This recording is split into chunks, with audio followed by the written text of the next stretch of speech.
Do your parents have a ton of stuff in their home? Turns out people like baby boomers are collecting all sorts of things. Was that going to be a yes for you? I mean, people like baby boomers. There's baby boomers watching, all right? They know how much stuff they have. Yeah, everybody don't look around your room. Just watch us here for a second because we've got some help. Because it can really make it hard for adult children to figure out what to do with all their parents' stuff.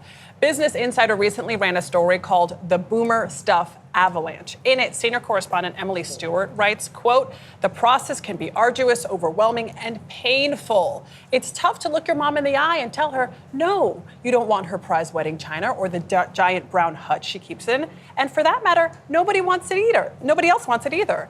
If you are dealing with this kind of thing, we've called in some help." Mindy Godding is a certified professional organizer and the founder of Abundance Organizing. Welcome, Mindy. Thank you so much for having me.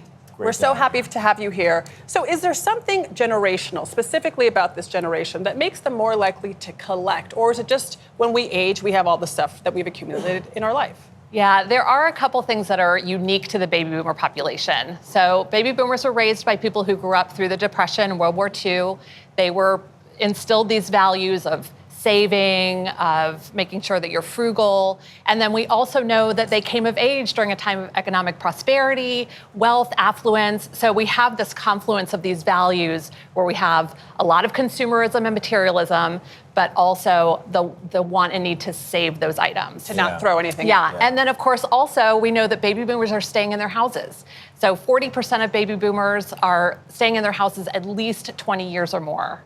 Wow. That's a lot of time for things to accumulate in the nooks and A lot of stuff crannies. comes in through the door, and then not that much stuff goes out of the door, particularly if your parents do any kind of like antiquing. Like, look at this deal we got on this. You have no room for any of this stuff. What are you doing? Are you speaking from experience? My mom is actually amazing on this point. She not to take it in a dark direction, but she's literally labeling this stuff. She's like, eventually, one day, I won't be here, and I'm going to make it as easy as possible for you. Downsizing, though, before you get to that stage, like, how do you start the conversation with somebody who is not ready for it?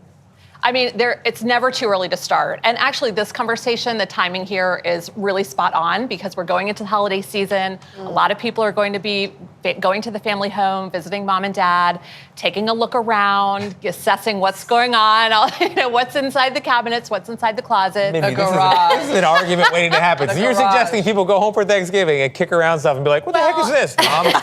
I think it's a good opportunity to ask the questions about, have you made a plan, right? Are you even thinking about this? This was true in my own family, right? I'm an only child. My parents are in their 70s, they're getting older, and it took like 3 cycles for us to really get momentum on the conversation. Now, granted, I have an easy in because I do this for a living. Yeah. So what are steps people can take to actually go through their parents' stuff? Do they leave it to the parents? Do they do it with them? So I always want to put the person who owns the items in the driver's seat. And we know about the baby boomers, they want to be independent, they want to be in control, they don't want to be a burden to their children. So whenever you can start working on your own stuff, that is the best case scenario. And you want a long runway, right? So you want to take things small, little chunks. I remember when I first talked to my mom and was asking her, what obstacles do you face when you're thinking about downsizing? And the first thing she said to me, I'm just overwhelmed, I don't even know where to begin.